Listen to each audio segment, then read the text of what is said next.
Colony base harmony had been humanity's pride and joy for exactly 6 months, 2 weeks, and 3 days.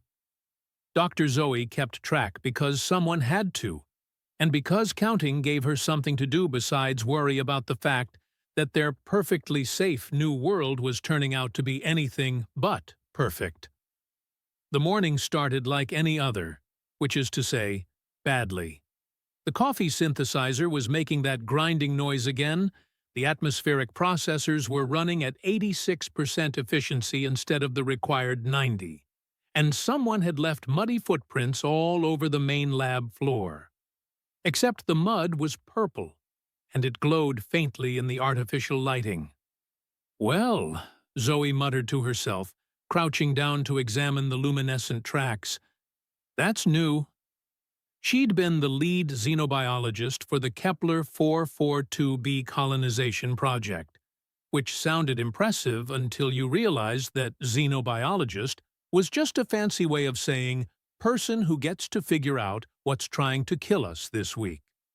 The job description had mentioned potential for groundbreaking discoveries in extraterrestrial life. It had failed to mention the part about mysterious glowing footprints appearing in sterile laboratory environments. The tracks led from the main entrance to her primary workstation, where they stopped abruptly. Nothing appeared to be missing or disturbed, but something had definitely been there. Something with feet roughly the size of a human child's, but with a gait pattern that suggested either a very unusual walking style or a species that didn't quite understand how bipedal locomotion was supposed to work. "Fantastic," she said to the empty lab. "Just what we needed." Alien visitors with boundary issues. The intercom crackled to life with Commander Max's voice, carrying that particular tone of barely controlled frustration that had become his trademark since landing on this supposedly uninhabited world. "Dr. Zoe, report to the security office. We need to discuss our uninvited guests." Zoe sighed, grabbed her portable scanner, and made her way through the colony's interconnected corridors. Colony Base Harmony had been designed by engineers who clearly believed that efficiency trumped aesthetics every time. The result was a maze of sterile, prefabricated modules that looked like someone had decided to build a research facility inside a shipping container. It was functional, practical, and about as welcoming as a tax audit. The security office occupied a central position in the colony's layout, surrounded by monitors that displayed feeds from cameras positioned around the perimeter. Commander Max stood in front of the main display wall, his military posture rigid with the kind of tension that suggested he'd been awake for far too long. "Tell me you have good news," he said without turning around.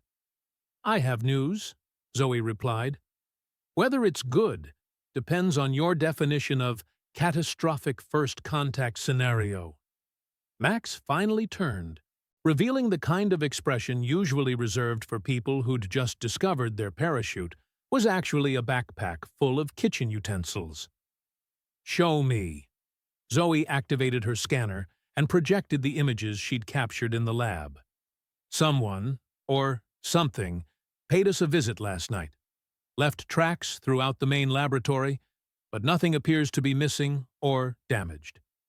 "Someone?" Max's eyebrow climbed toward his hairline. "As in, intelligent someone?"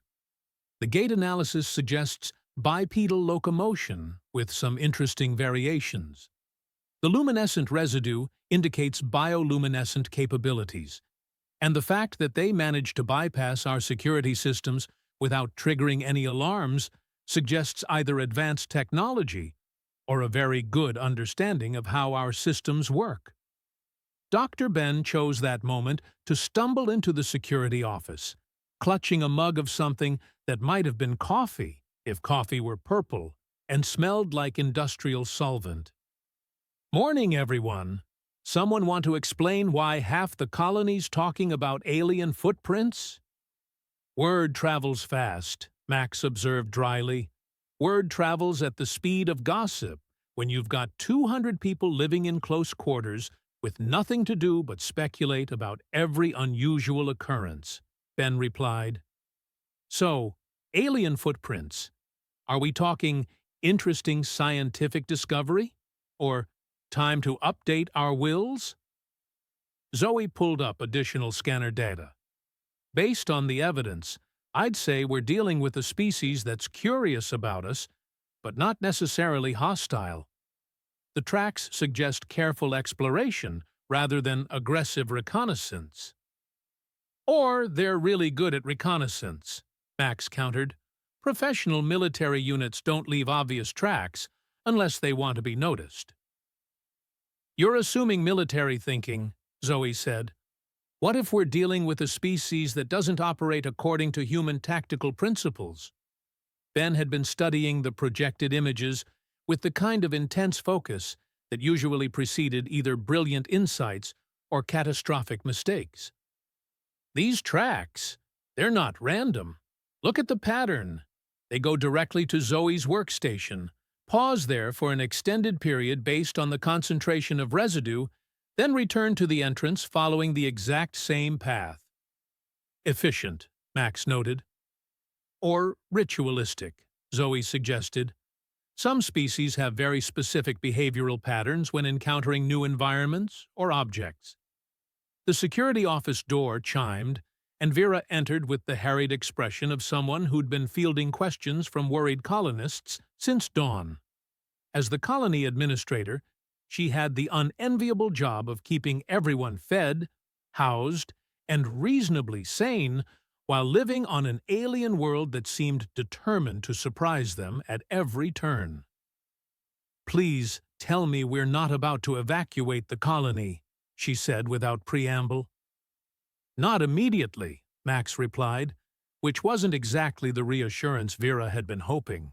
"For the colonists are asking questions I can't answer," Vera continued. "Half of them want to know if we're in danger, and the other half want to know if we're about to make first contact with an alien civilization. I need something concrete to tell them." Zoe activated the main display screen and pulled up the colony's geological survey data. 3 months ago, the survey team found evidence of a previously unknown species in the cave systems about 15 kilometers from here. They designated them as Velnari, based on markings found in some of the deeper caverns. "We assumed they were extinct." "Assumptions," Max muttered. "The foundation of every military disaster in history." The markings suggested a species with developed tool use and possibly symbolic representation, Zoe continued. But there was no evidence of current habitation, no recent artifacts, nothing to suggest an active population.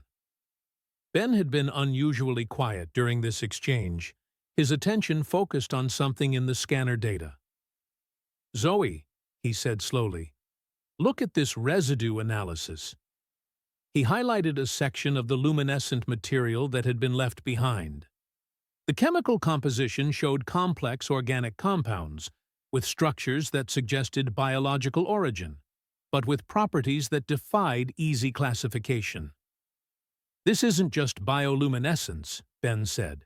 "This is information storage. The molecular structure is too complex for simple light generation. It's more like biological data encryption." The implications hit everyone simultaneously. If the Velnari were leaving behind chemically encoded information, their visit to the lab wasn't random exploration. It was communication.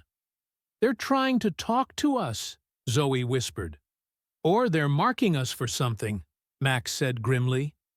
Before anyone could respond, the colony's general alarm system activated with a sound that made everyone's blood pressure spike. The main display screens automatically switched to emergency mode, showing feeds from cameras around the colony's perimeter. And there they were, small figures, roughly 3 feet tall with elongated limbs and skin that shifted between matte black and iridescent shimmer, moved through the early morning light with fluid, coordinated grace. Their bioluminescent patches pulsed in complex patterns as they approached the colony's outer buildings. There were dozens of them. "Well," Vera said, in the kind of calm voice that suggested she was about 30 seconds away from a complete breakdown. "I guess that answers the question about whether they're extinct."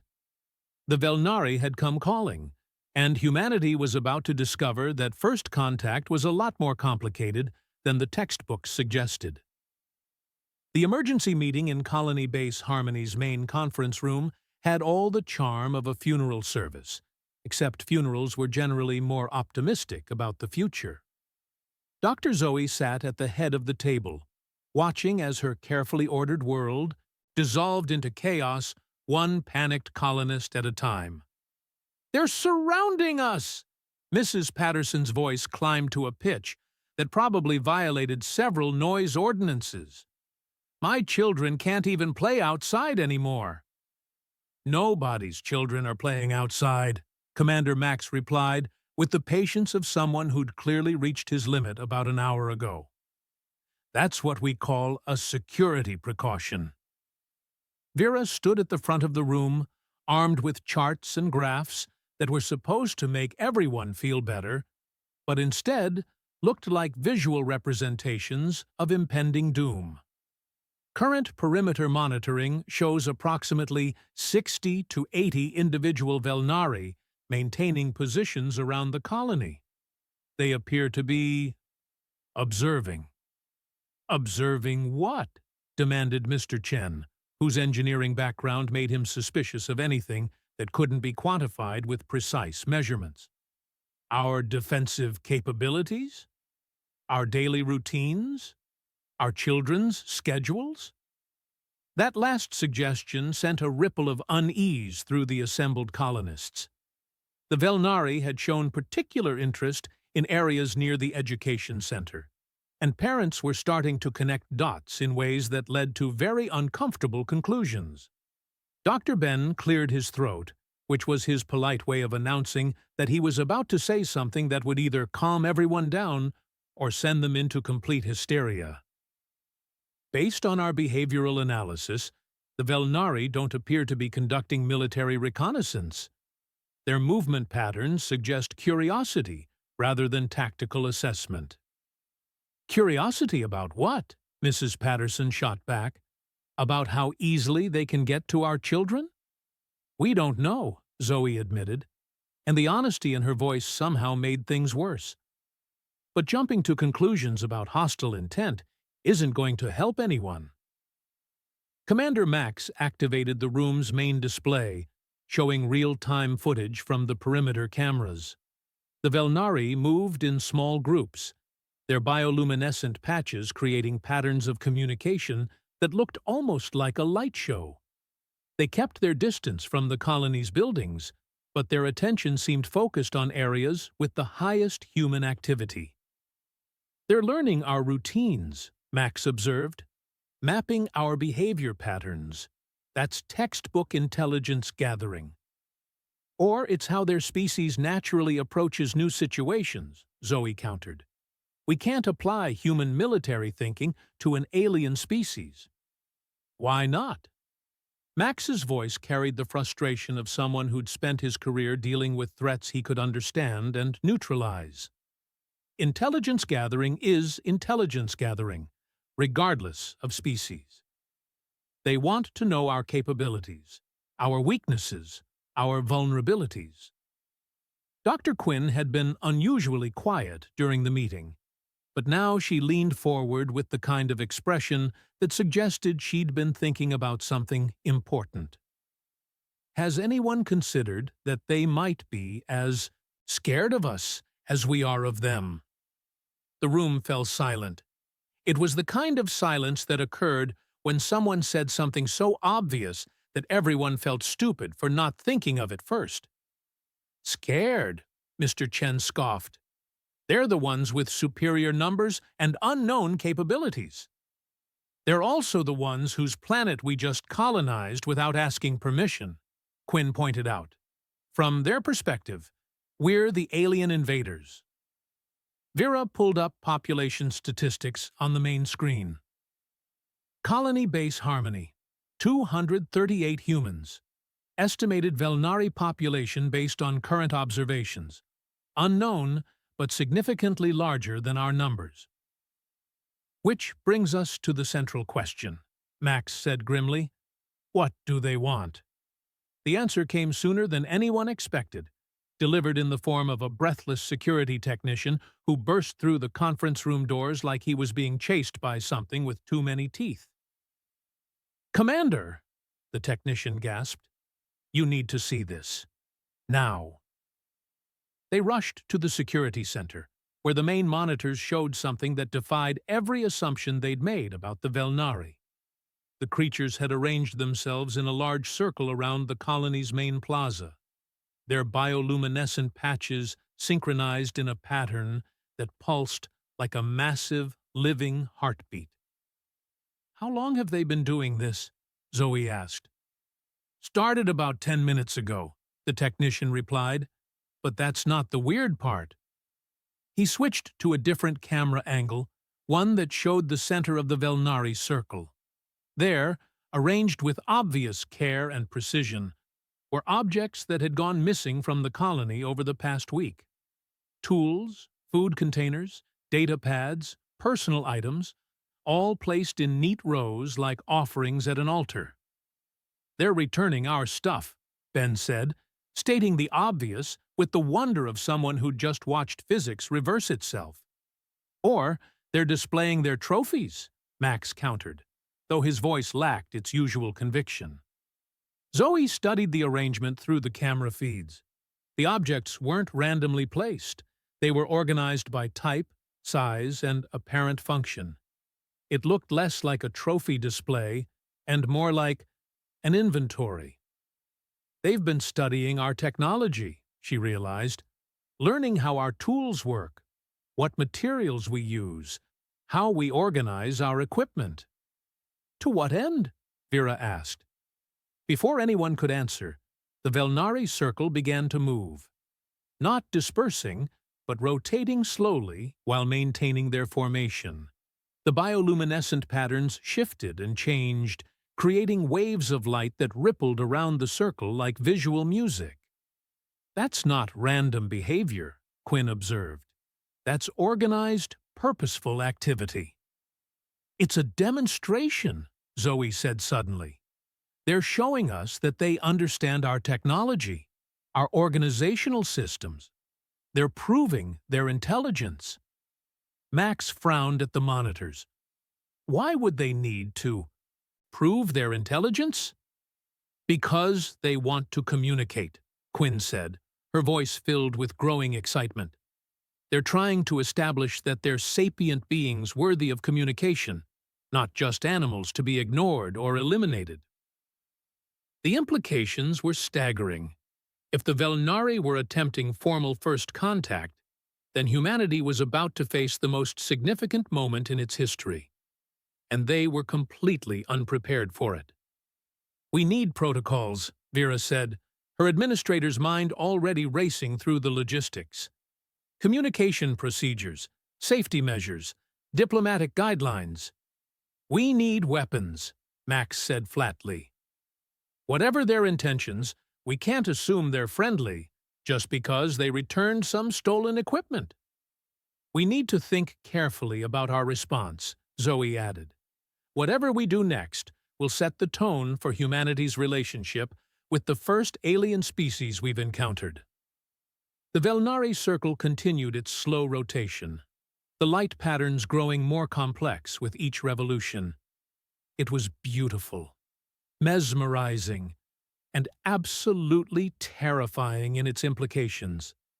Then, the patterns stopped. Every Velnari in the circle went perfectly still, their bioluminescent patches dimming to barely visible glows. The sudden silence was more unnerving than their previous activity had been. "What are they doing?" Vera whispered. The answer came from an unexpected source. Dr. Quinn's communicator chimed with an incoming message from the education center. Her face went pale as she read the text. "The children," she said quietly. "They're asking about the lights. They can see the Velnari from the classroom windows, and they want to know why the pretty lights stopped moving. The adults in the security center exchanged glances that spoke volumes about parental fears and protective instincts. The Velnari had positioned themselves where the colony's children could see them. That couldn't be coincidence. "We need to move the children to interior rooms," Max said immediately. "We need to understand what the Velnari are trying to communicate," Zoe countered. "We need to make a decision," Vera said, "before this situation escalates beyond our ability to control it." Outside, the Velnari remained motionless in their circle, waiting.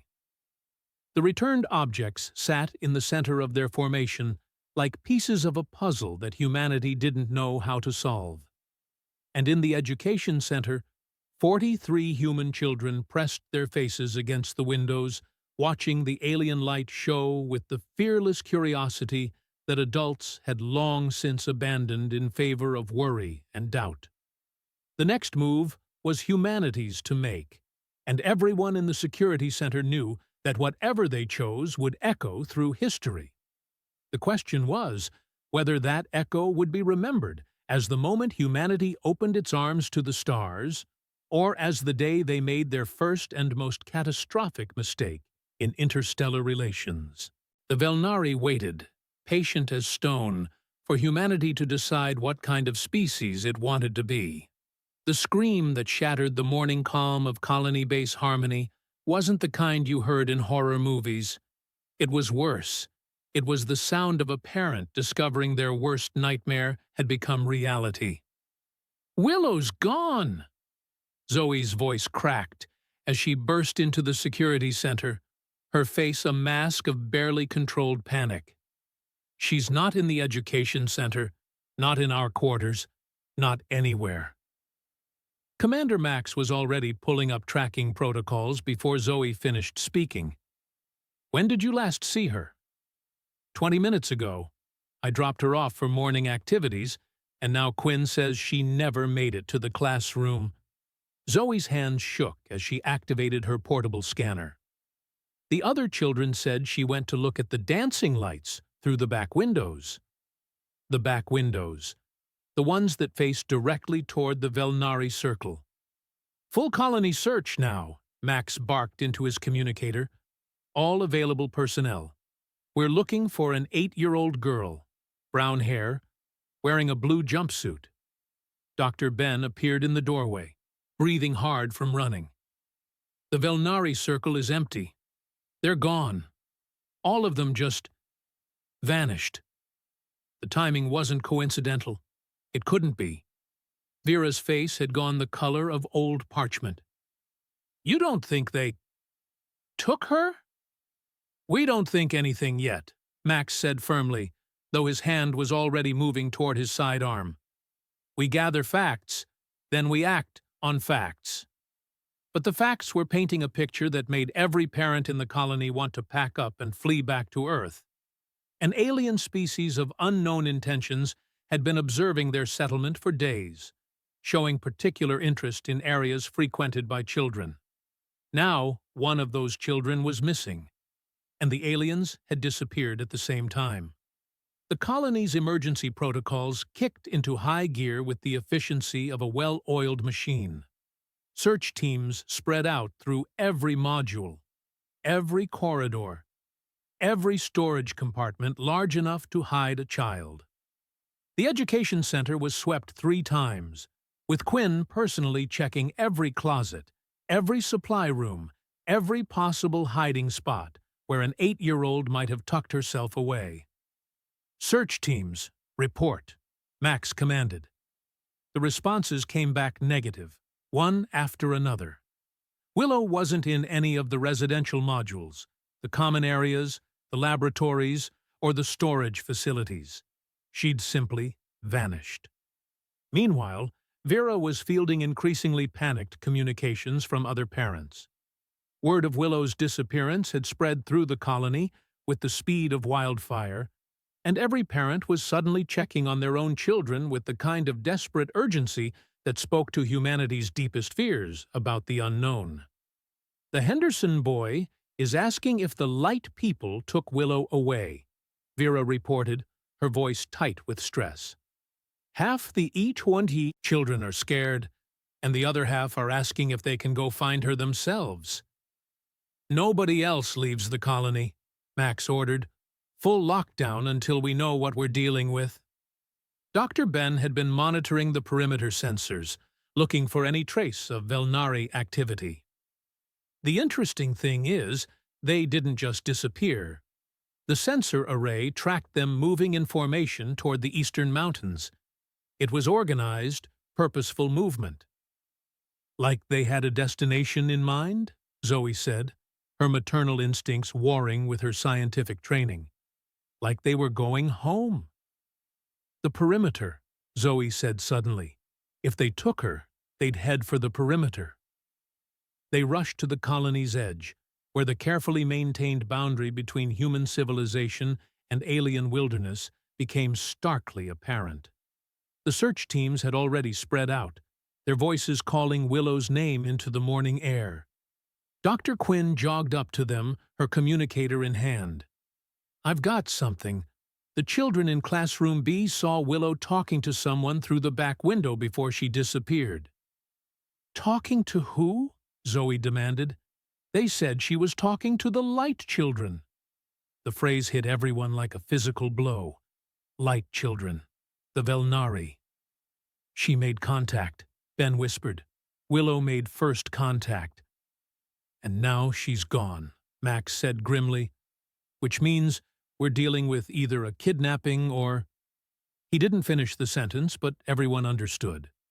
The alternatives to kidnapping weren't pleasant to consider. The psychological implications were staggering. If an 8-year-old human child had successfully initiated communication with an alien species while the adults had been busy treating them as potential threats, it raised uncomfortable questions about humanity's approach to first contact.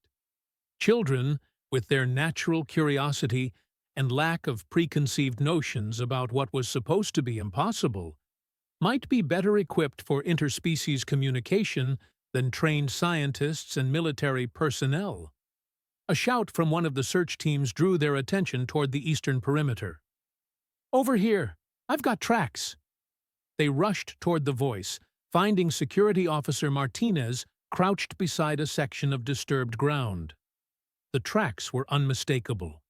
Small human footprints alongside the distinctive marks left by Velnari feet. "They're heading toward the cave systems," Martinez reported. "The caves?" "Of course. That's where the original survey team had found evidence of Velnari habitation. If they'd taken Willow, that's where they'd go." "Gear up," Max ordered. "Full tactical equipment. We're going in." "Wait," Zoe said, her scientific mind warring with her maternal instincts. "If we go in armed and aggressive, we might escalate the situation beyond recovery." "The situation is already beyond recovery," Max shot back. "They have one of our children." "We don't know that they have her, in the sense." "You mean," Quinn interjected, "the children said she was talking to them. What if she went willingly?" The idea was simultaneously comforting and terrifying. If Willow had gone with the Velnari voluntarily, she might not be in immediate danger. But it also meant she was alone with an alien species whose intentions remained completely unknown.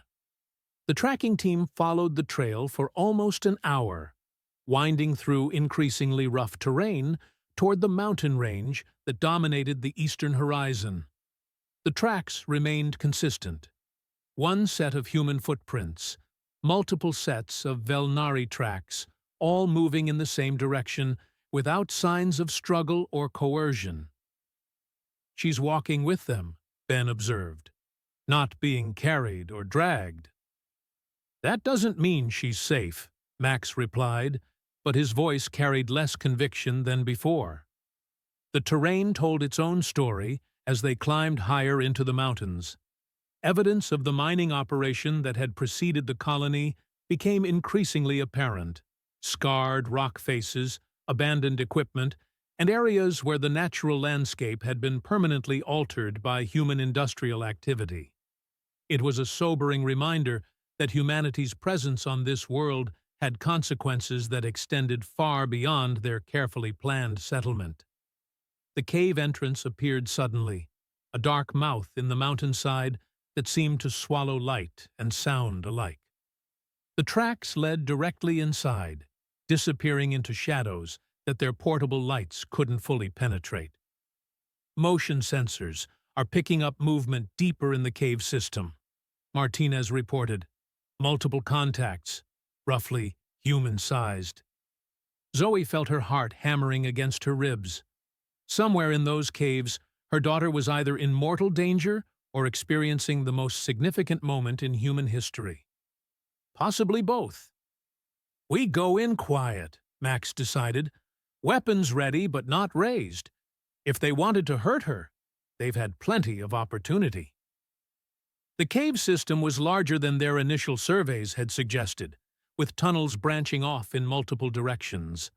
The walls were covered in markings, the same symbolic representations the survey team had found months earlier.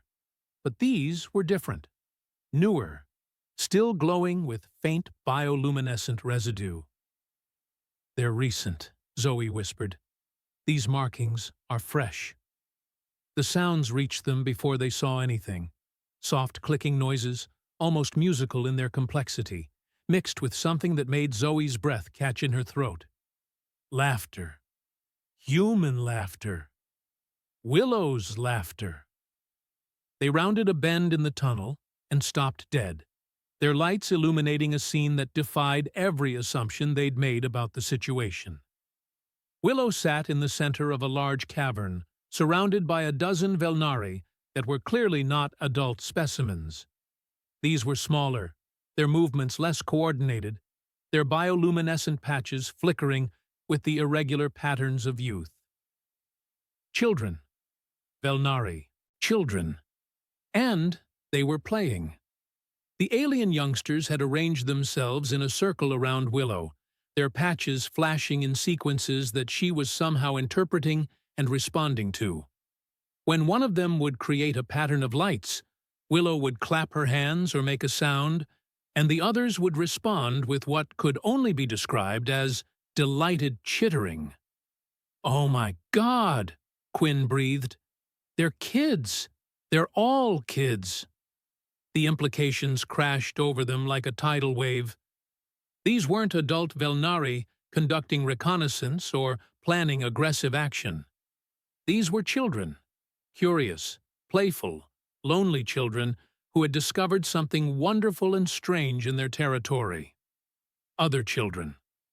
One of the Velnari youngsters noticed the human adults and froze, its bioluminescent patches dimming to almost nothing. The others quickly followed suit, their playful chittering falling silent as they huddled together in obvious fear.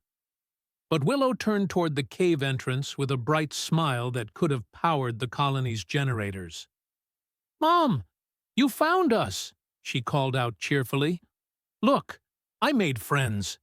They don't speak like we do, but they're really good at light talking, and they know the best games." Zoe felt her knees go weak with relief. "Willow, honey, are you okay? Are you hurt?" "I'm fine," Willow replied, then turned back to the Velnari children with obvious concern. "But they're scared now. They think you're going to hurt them." The largest of the Velnari youngsters, probably the equivalent of a human teenager, stepped protectively in front of the smaller ones. Its bioluminescent patches pulsed in rapid, agitated patterns that clearly communicated distress and defensive posturing. "They're orphans," Willow said quietly, her 8-year-old voice carrying a gravity that made all the adults feel ashamed of their assumptions. "Their families got hurt when the big machines came to the mountains. They've been hiding and scared and hungry, and they just wanted to play with someone." The big machines. The mining operation that had preceded the colony's establishment. The one that had found no evidence of current Velnari habitation because it had accidentally destroyed the evidence it was looking for. Humanity hadn't discovered an uninhabited world. They'd colonized a planet where they'd inadvertently orphaned an entire generation of alien children. And those children, lost and alone, had been trying to make contact the only way they knew how, through curiosity, exploration, and the universal language of play.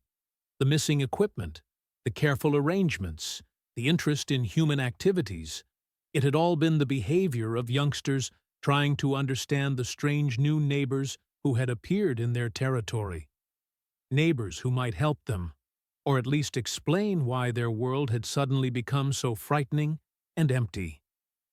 In the growing silence of the cave, with human adults and Velnari, children regarding each other with mutual wariness, Willow stood up and walked toward her mother. "Can they come home with us?" she asked, with the matter-of-fact tone that only children could manage when discussing the impossible. "They don't have anywhere else to go." The silence that followed Willow's question stretched like a taut wire ready to snap. Here was an 8-year-old girl, asking if she could bring home a dozen alien orphans as casually as if she were requesting permission for a sleepover. The adults stood frozen, their minds struggling to process the complete inversion of everything they thought they knew about their situation. Commander Max was the first to recover, though his voice came out as a strangled whisper. "Willow, honey, it's not quite that simple." "Why not?" Willow asked, with the devastating logic that only children possessed. "They don't have families anymore, and we have lots of space in the colony. Plus, they're really smart. Watch!" She turned back to the Velnari children and began clapping her hands in a specific rhythm. The largest of the alien youngsters, the one who had positioned himself protectively in front of the others, hesitated for a moment before responding with a complex pattern of bioluminescent flashes. Willow giggled and clapped again, this time in a different sequence. The Velnari child's patches flickered in what could only be described as delighted surprise. And soon all the alien youngsters were joining in, creating a symphony of light and sound that filled the cavern with an otherworldly beauty. "They're teaching each other," Dr. Quinn breathed, her child psychologist training kicking in despite the surreal circumstances. "Look at the interaction patterns. They're developing a shared communication system in real time." Dr. Ben was frantically scanning the scene with his portable analyzer, trying to document what might be the most significant moment in human history. The bioluminescent patterns are incredibly complex. They're not just random light shows. They're conveying specific information, emotional states, intentions, even abstract concepts. Zoe knelt down beside her daughter, relief at finding her safe, warring with the magnitude of what they were witnessing. "Willow, how did you learn to talk to them?" "I didn't learn, exactly," Willow replied, her attention still partially focused on the Velnari children. "I just watched what they were doing and tried to do it back. Like when you're playing with someone who doesn't speak your language, you use your hands and faces and stuff." "And they understood you?" "Sort of. At first they were just curious about me because I was different. But then I started copying their light patterns with clapping, and they got really excited. They kept showing me more and more things, and I kept trying to copy them." The simplicity of it was staggering. While the adults had been analyzing threat assessments and developing communication protocols, a child had achieved first contact through the universal language of play and imitation. Commander Max stepped forward slowly, his hands deliberately visible and empty. The Velnari children tensed, their bioluminescent patches dimming with obvious fear. But Willow immediately moved between them and the adults, her small body radiating protective determination. "Don't be scared," she told the alien children, then looked up at Max with serious eyes. "You have to move really slowly and keep your hands where they can see them. They're afraid of big people because big people hurt their families." The words hit the adults like physical blows. These children had witnessed the destruction of their community, had watched their families die in what humanity had classified as routine mining operations. The uninhabited planet had been inhabited. They'd just been looking in the wrong places. Max crouched down, making himself smaller and less threatening. "Can you ask them if they're hurt? If they need medical attention?" Willow turned to the Velnari children and began a complex series of gestures combined with vocal sounds that approximated their clicking language. The response came in waves of bioluminescent communication that she somehow interpreted with remarkable accuracy. "They're hungry and tired, but not hurt," she reported. "Well, except for the little one in the back. She has something wrong with her arm." Dr. Ben immediately activated his medical scanner, but the Velnari children shrank back from the device with obvious terror. The small injured one, barely larger than a human toddler, whimpered and tried to hide behind the others. "They think it's a weapon," Willow explained. "The big machines that hurt their families made similar noises." Zoe felt her heart break a little more. These children had been traumatized by humanity's industrial equipment, and now they were faced with more human technology that triggered their worst memories. "Can you explain that we want to help?" Zoe asked gently. Willow nodded and began another series of communications with the alien children. The conversation went on for several minutes, with increasingly complex exchanges of light, sound, and gesture. Finally, the largest Velnari child stepped forward and extended one of its elongated appendages toward Dr. Ben. "He says they'll trust the healing machine if I stay close," Willow translated. What followed was the most delicate medical examination in human history. Dr. Ben worked with painstaking care, his movements slow and deliberate, while Willow provided constant reassurance to the frightened alien child. The injured youngster had what appeared to be a fractured bone in her arm equivalent, likely from falling debris during the mining operations. "I can treat this," Ben said quietly, "but she'll need proper medical facilities back at the colony." "Which brings us back to the central question," Max said. "What exactly are we proposing to do here?" The question hung in the air like a challenge. They were talking about bringing alien children back to a human colony that had been in full panic mode just hours earlier. The logistics alone were staggering, never mind the political, social, and cultural implications. Vera, who had been unusually quiet during the entire exchange, finally spoke up. "The colonists are going to lose their minds. Half of them were ready to evacuate this morning when they thought we were dealing with hostile aliens. Now we're talking about adoption." "Not adoption," Quinn corrected. "Refugee assistance. These children are war orphans, victims of our own industrial expansion. We have a moral obligation to help them." "Do we?" Max asked, though his voice lacked its usual conviction. "We didn't know they were here.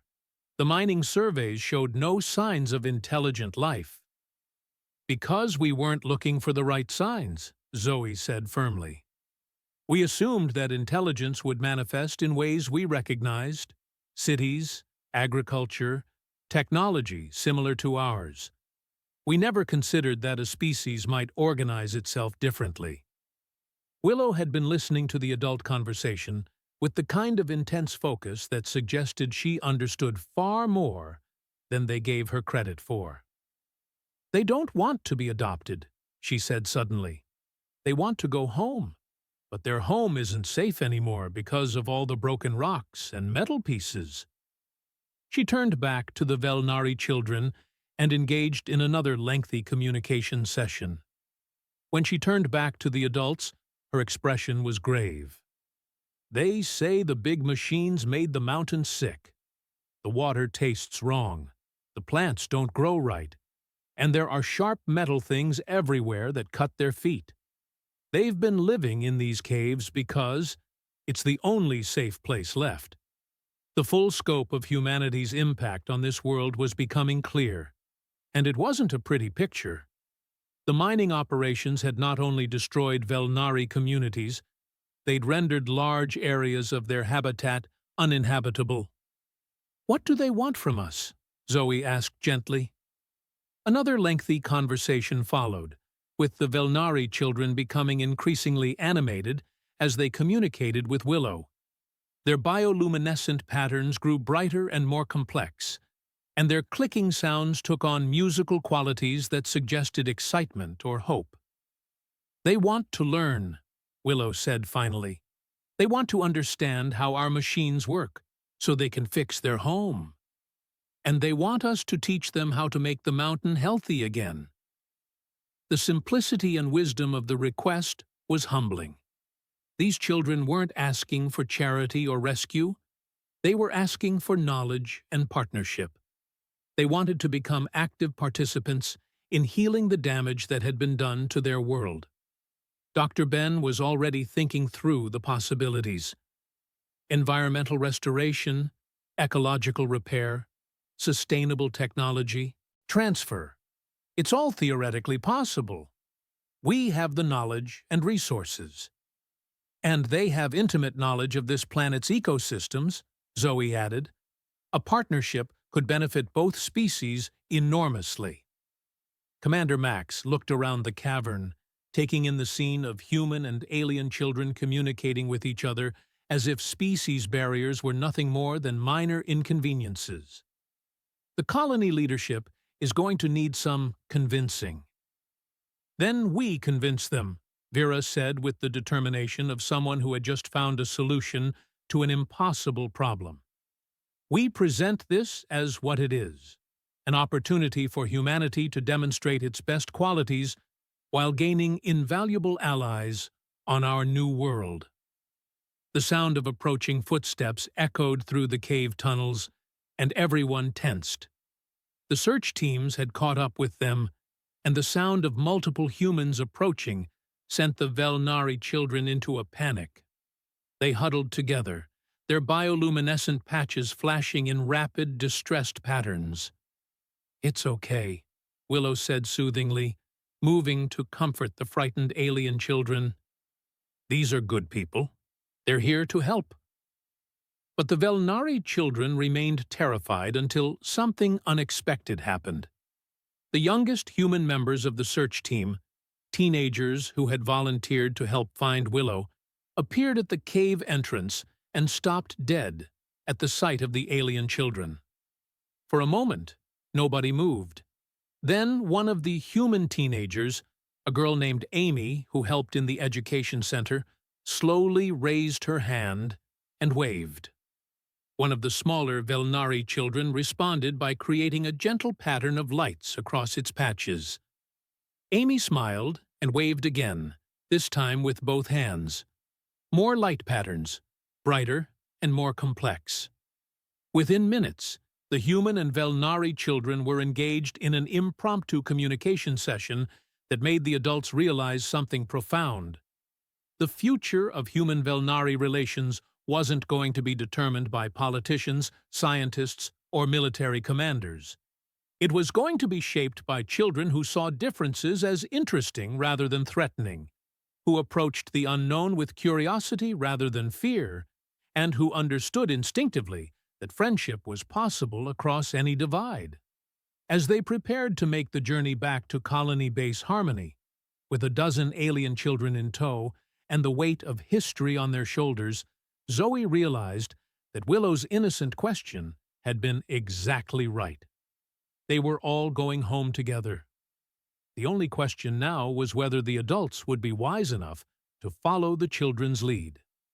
The Velnari children walked alongside their human counterparts as they emerged from the caves, their bioluminescent patches creating patterns of cautious hope in the alien sunlight. Behind them, the adults carried the responsibility of explaining to an entire colony why everything they thought they knew about their new world had just changed forever. But ahead of them, children of two species chattered and laughed and shared the universal language of young minds eager to learn about each other. It was, Zoe thought, exactly how first contact should have happened all along.